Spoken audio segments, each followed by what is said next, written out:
বিক্রমপুর ধান খেতে আসছি সবাই ধান খেতে ঘোরার জন্য। তো এই দেখতে পাচ্ছেন কত ধান খেত, ধান প্রচুর, পাশে ধান হয়ে গেছে। তো শুধু এতটুকু দেখলাম যে ধান ধরছে অল্প অল্প অল্প অল্প ধান হয়েছে এখানে। যেতে যেতে ধান খেতের যে এই পাশ দিয়ে এখন উঠবো। তানজিদ আমার টান দিও।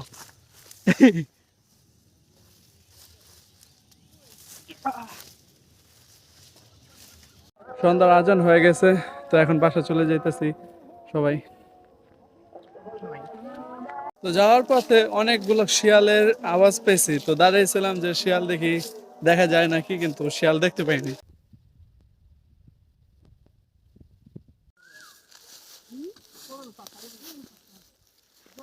কাকা আমাদের এমন ঘুরান ঘুরাইতেছে যে এই জঙ্গলের ভিতর দিয়ে নিয়ে যেতেছে, ঘুরাইতে ঘুরাইতে। প্রচুর বন জঙ্গলের মতো দেখছেন অবস্থা।